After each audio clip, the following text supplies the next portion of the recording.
Hojlund back and is ready to take on the tide of Everton. And welcome to the United Matters channel.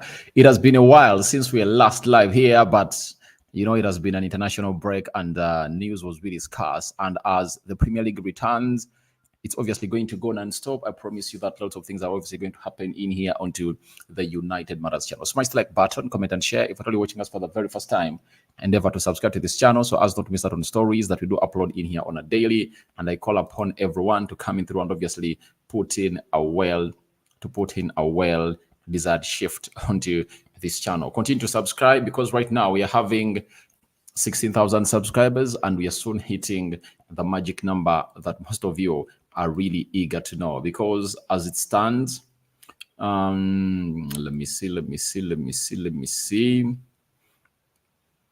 We are having 16,000 and we are left with few subscribers to hit 16,000 subscribers.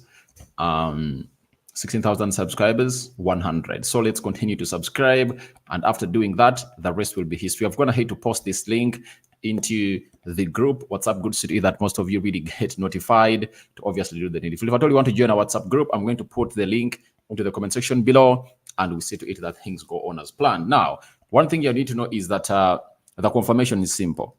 First and foremost, Erik ten Hag is not going to be the manager onto the touchline or in the dugout when you're taking on Everton, because he accumulated 3 yellow cards and that 3rd yellow card came in through when you're playing against Luton Town. And if at all United fan outside there, I think you'll be happy to obviously see to it that in a game that doesn't need a lot of brains, especially on the touchline, you are not having Erik ten Hag. But imagine us playing against Newcastle, right? When we're not having Erik ten Hag on the touchline, playing against Chelsea, we're not having Erik ten Hag on the touchline. That is really bad. So Marcel van der Gaar is going to be the guy going to obviously take on the mantle to see to it that he be on the touchline, manages that team throughout. And I think Erik ten Hag will be in the stands, and at halftime, he'll obviously go in the dressing room, address the players of Man United. After addressing him, then he'll obviously get them the notes and they get back depending on how everything is going to happen. I really anticipate that he will be obviously sending or calling Marcel van der Gaar. I remember a game where Sir Alex Ferguson was banned and I think Carlos Queiroz was really in the dugout and Sir Alex Ferguson was seated in the stands at Old Trafford, and he was given a special phone that anytime he could obviously call Carlos Queiroz and tell him, please do this, do this, do this, do this, do this. And obviously went ahead to win that game of football, and I think was banned for like 3 games. And we went ahead to win them when Carlos Queiroz was his assistant and he took over in that milestone. So you can as well go into the live chat and talk to us. And we thank God for the gift of life. And this is RD or Rokan David. Now, Erik ten Hag first came up and told us that Onana is okay. He stepped in training today. He's good. And on Rasmus Hojlund, he said, Rasmus Hojlund still is a close finish. He's training. He finished outside, making very good steps. And we have to wait until tomorrow and we will make a final decision. So, Onana, I think Fabrizio Romano came out and broke the story, and they went ahead and obviously brought it here that Onana is back. And it's good to see it that he has been really keeping some good performance or keeping up some good performances, you know, ever since he saved that penalty against Copenhagen.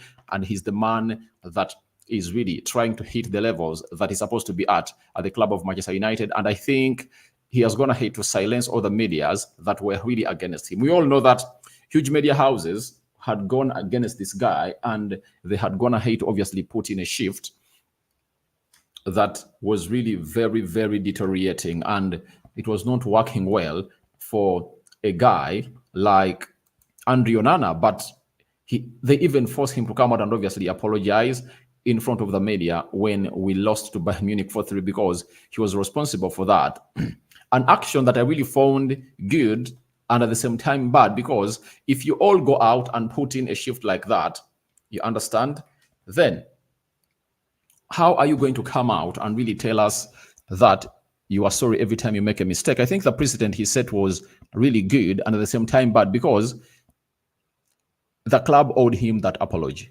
That is it.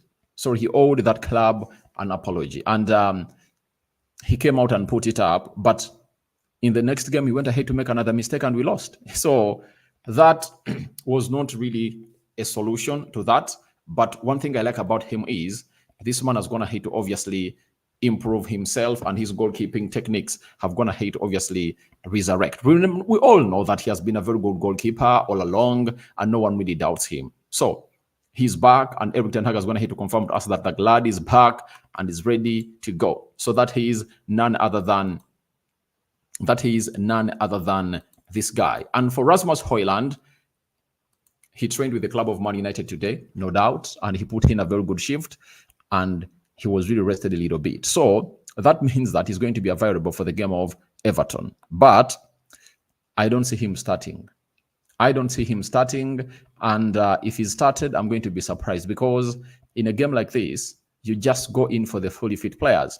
You go in for Anton Martial to lead the line, as we're going to hit to show you into the predicted starting 11 of Man United. I believe can obviously go on and really make a very good shift. Then after, you move on and really get in the rest of the guys that you deserve to obviously coming through and really talk about. So I would wish Anton Martial to start, and I would love to see Rasmus Hojlund play this game off the bench. If all goes well and we are winning, he comes in through and plays 10 minutes. If we are losing at like halftime, then you give him some 30 minutes to come in and obviously do the needful. Because ever since he came in through, he has only come on as a substitute in the Premier League games at once. That was the game of Arsenal. And all of the games, he has been starting them. So I'd love to see how he reacts when he comes off the bench. And that energy brings in through and the drive, and the hunger that he has.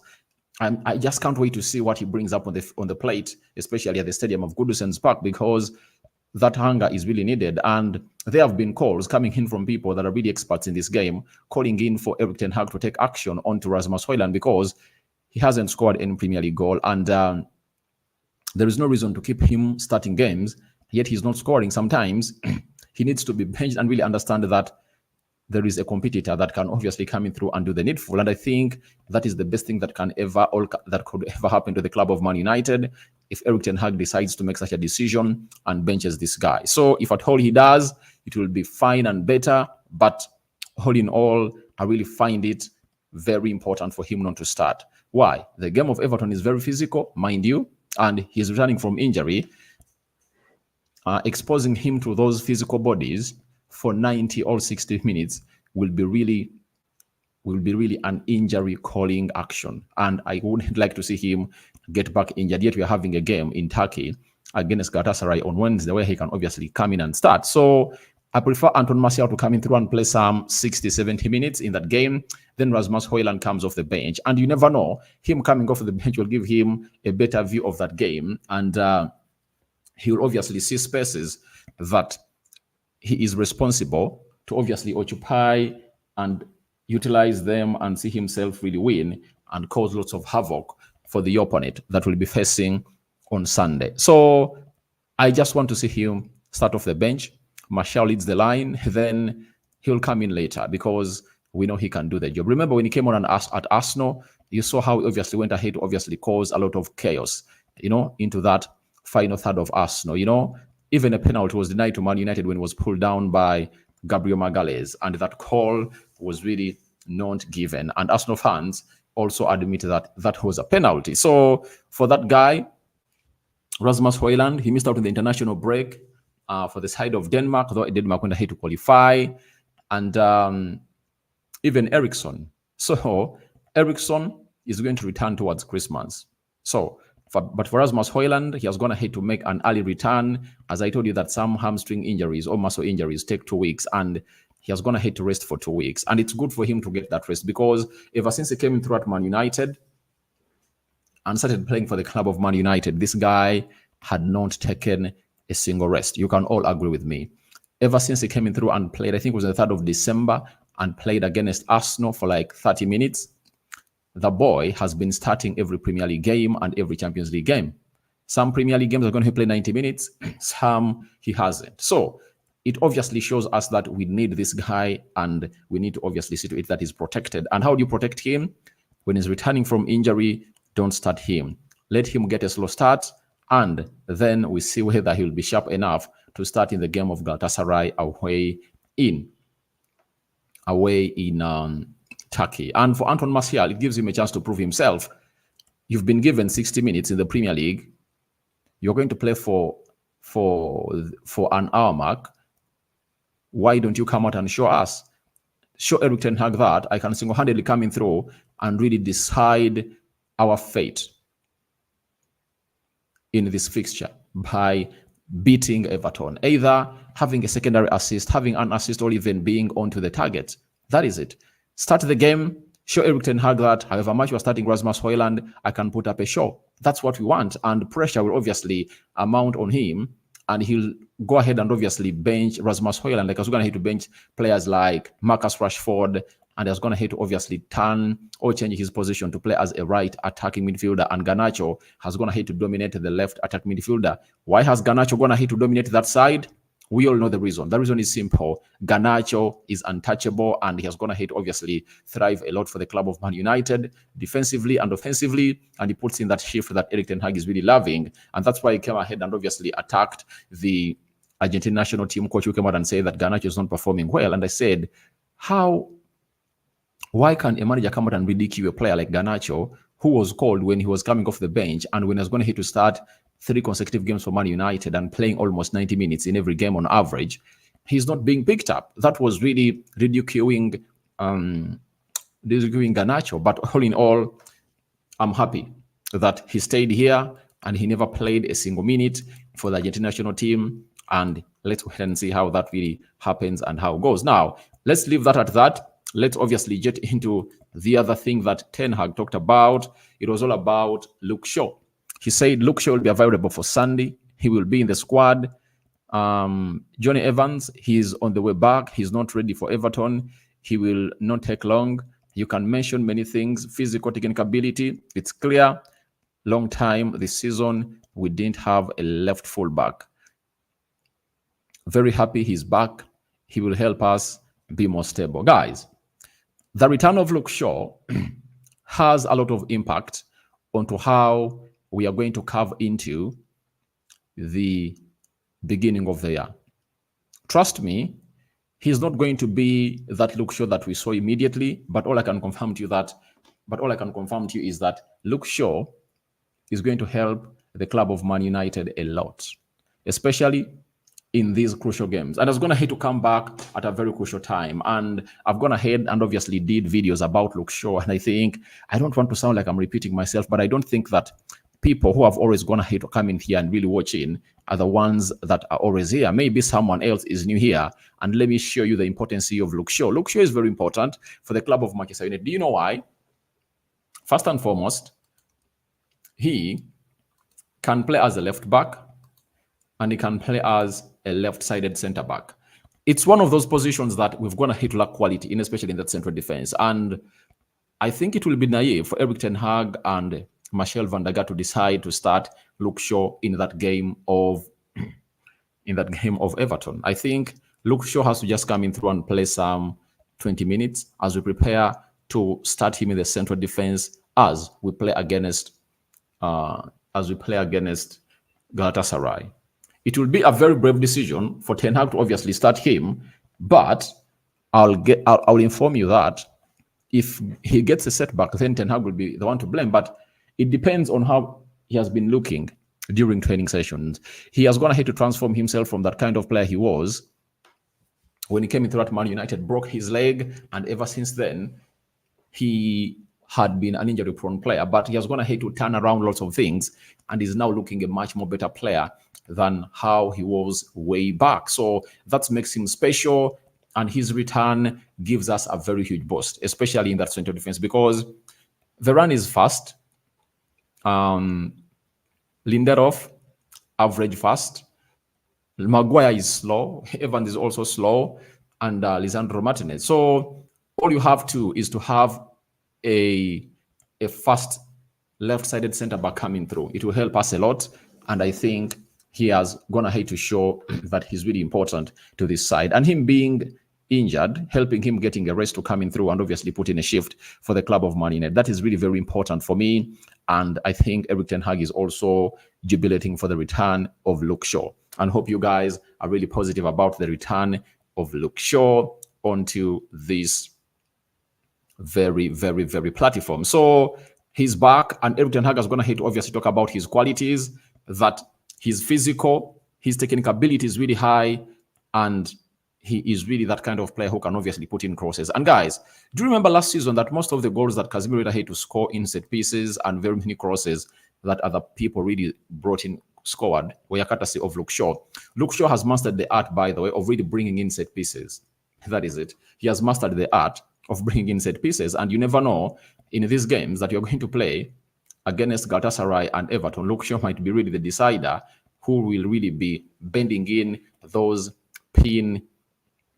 pinpointing crosses to meet either Harry Maguire, Rasmus Hojlund, and so on and so forth, to see to it that we obviously get to where we deserve to be. And guys, there is a scenario I've gonna hate to imagine, and it's just gonna hate to obviously deliver or get unveiled to me. What's the Holy Spirit? I don't know, but I really look at Luke Shaw and Rasmus Hojlund being brought onto the field of play at the same time.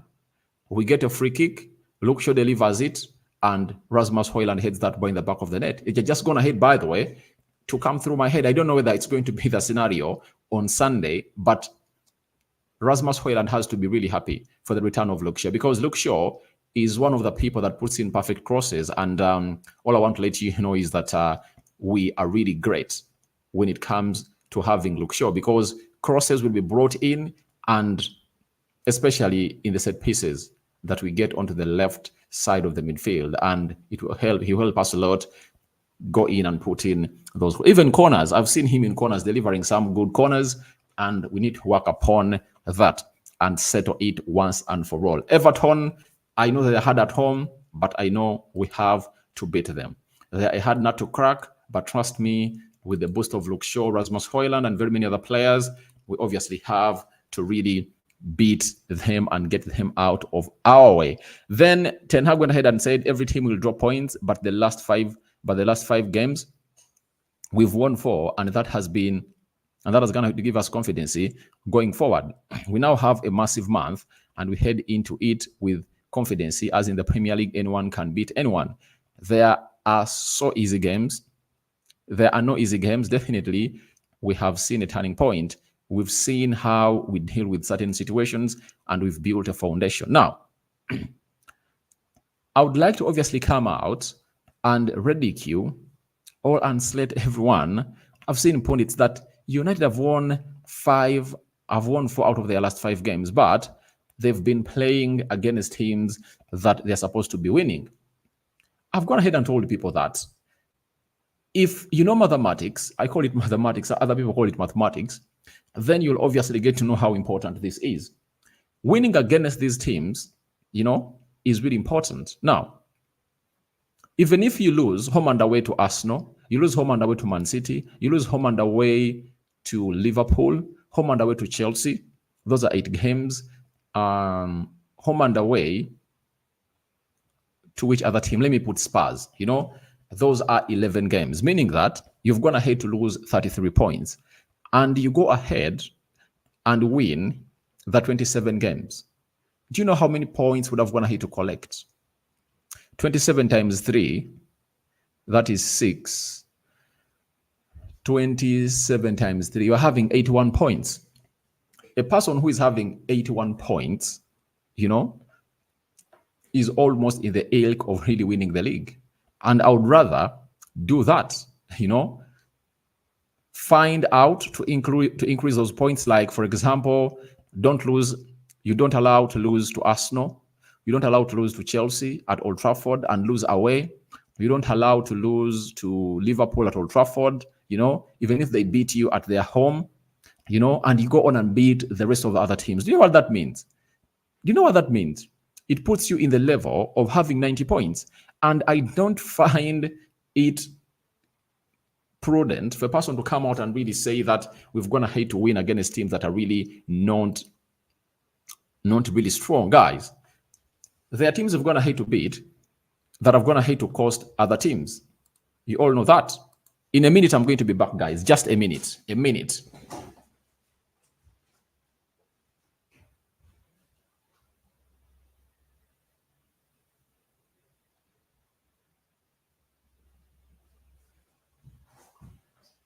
So guys, I'm back.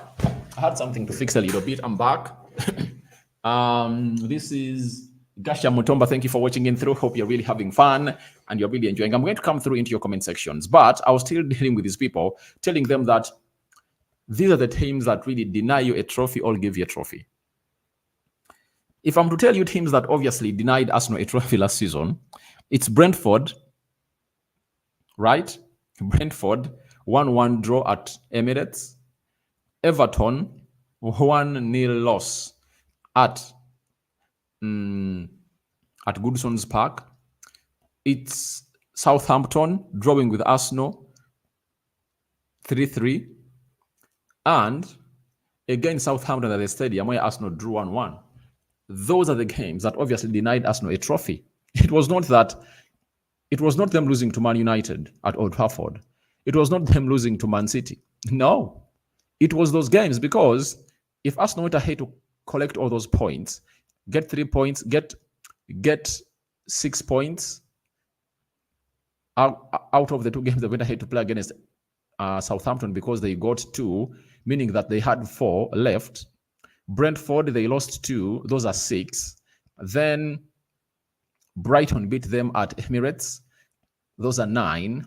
Then Newcastle drawing with Arsenal 2-2 at the Emirates. So when you calculate, Arsenal lost like 11 points. Last season, they ended the season with 84 points.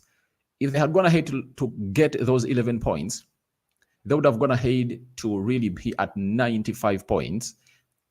Even though Man City would have gone ahead to beat them home and away, it wouldn't have gone ahead to hold any water. I had even forgotten another game. The game they led 2-0 at the London Stadium of West Ham at halftime. West Ham came back and obviously put 2 back, and the game ended 2-2. That is another one that obviously costed them. So teams that cost you trophies are these teams that we are beating right now. And you're looking at people, the pundits coming out and saying, no, United shouldn't be really performing like that.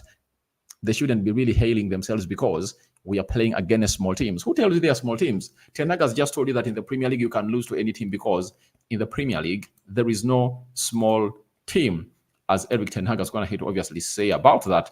And he had something to say about Everton. And he said, it's always about us. I can see the position. I can see they are mad. Finally, it's about us. If they are mad, that's their fuel. We have to match those standards. If we match the standards, we have a very good chance to win the game. I don't know the details about the points deduction. I don't have an opinion. I can imagine Everton fans are very mad. We can do nothing about it. We have to match their standards. So obviously, we know it's obviously going to act like a rekindle to obviously see them coming in through and obviously put in a very good shift. But all I can confirm to you right now is simple. That Everton is obviously going to come fired up. But Ten Hag is saying they are not responsible for all that. All they have to is to match their levels and put in a shift that will obviously stop them and put them to the sword. And that's what you have to do. However much they've gone ahead to see themselves lose 10 points, all you have to do is to match their levels and their hunger. Can we match their hunger? That is it. And I believe we have players that can obviously match their hunger and obviously bring in a very huge shift for the club of Man United and see us win. And then lastly, he talked about the atmosphere at Goodson's Park, because he has been there once this season. He has been there once and he won by 2-1. He said, we will step forward in these environments. This season, we have made good steps with our form, and we have a strong belief.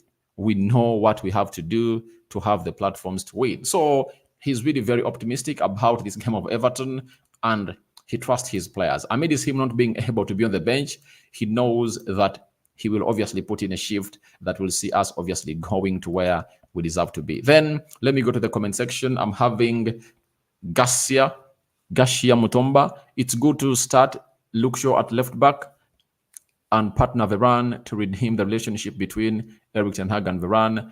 I think it's just, do you know what they call something being blown out of proportion?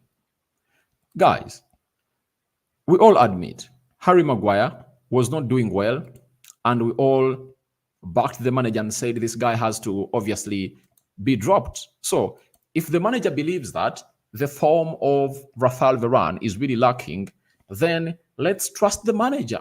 Falling out with Rafael Varane is an exaggerated word. Rafael Varane is an experienced player that even when Erik ten Hag came in through, he never gave him a chance. Do you remember the first games we played? Rafael Varane never started the game we played against Brighton, and he never really played any part in that game. And we lost by 2-1.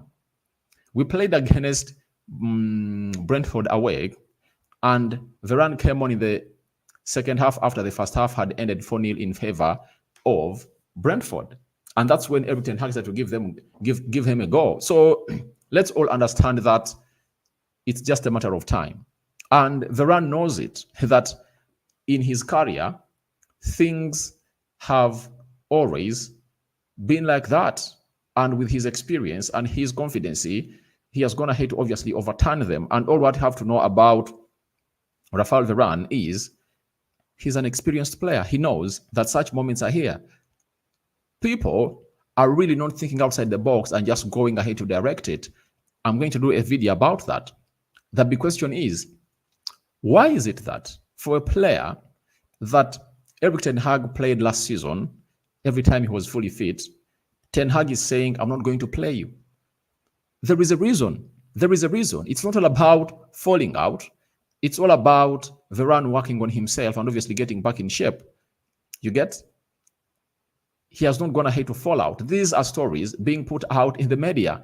I remember the beginning of the season when Arsenal never started Gabriel Magalhaes in their first 3 games. And Magalhaes had to start in when Arsenal had who was injured? I think it was Julian Timber who was injured, and then they had to take Ben White from the central defense and play him in the right back. Then Gabriel Magalhaes came in through and started to play. But do you know what was said in between that time when this guy was on the bench, that he was going to have to fall out with Mikel Arteta? That's why everyone was talking about. So I don't buy that trash. I don't buy that trash. And if they had gone ahead to fall out, trust me, a punishment would have gone ahead to be given to Rafael Varane. So if Ten Hag has gone ahead to make decisions and they've gone ahead to work for him, then better. Trust me, Varane is 30 years. He's not readily available, and Erik ten Hag is the gaffer of this team, and he wishes himself well. I think he won't do anything to obviously see himself sacked. The only player I felt like he was obviously favoring was Antony. But do you know what Ten Hag has gone ahead to do, Antony, for the previous 3 games of Man United? Antony has gone ahead to start on the bench, and Rashford has gone ahead to start off as a right attacking midfielder. So it shows you that he is not having any player being favored. That is it. So I don't really find any sense in that they've gone ahead to fall out. The relationship is there. Varane has the experience required, and it's all about paper talk that is exaggerating this situation. Ruben Diaz has always been benched by the manager of Man City, but everything has been normal because he's the best centre-back at Man City. But last season, he was benched for very many games, and he never obviously started them. So let's not obviously start that. Then Garcia Mutomba, then going forward, later Luke Shaw at left back will help revive Rashford goal scoring. I don't think that there is huge chemistry between Marcus Rashford and Luke Shaw, because how many assists has Luke Shaw going to have to give to Marcus Rashford? Just ask yourself that. Because I think this season, Rashford has gotten in better scoring positions than he was in last season, But I think the problem is on Marcus Rashford.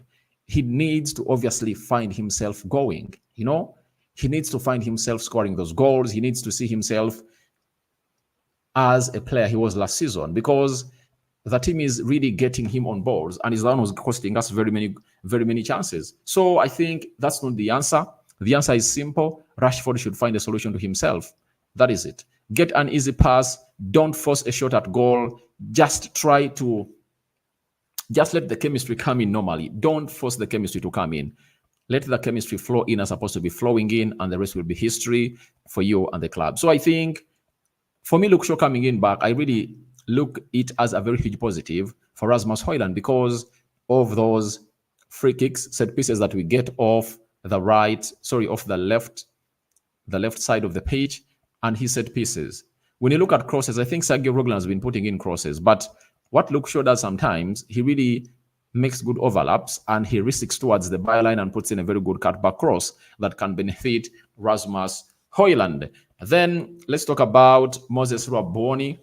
Thanks for the update, bro. I believe Ten Hag knows the right way to use Luke Shaw. Yeah, he knows it, and we've lacked a player like him because when you're having a player like Luke Shaw, it's obviously easy for you to play what we call a high line, a high line, and that you at least have someone who is really fast into that central defense and can obviously track back very, very well. So guys, thank you very much for watching through. I think I've gone ahead to give you the hint that I wanted to give to you. And thank you for everyone who's been watching him through, Garcia Mutomba and Moses Laboni. Let's wait and see how tomorrow is going to be and see who is going to travel to the Merseyside side, that is the Liverpool side, to face Everton. I cover you all in the precious blood of Jesus Christ, the Muslims. Barakallahu fikum. Good night to those going to bed. And see you when you see me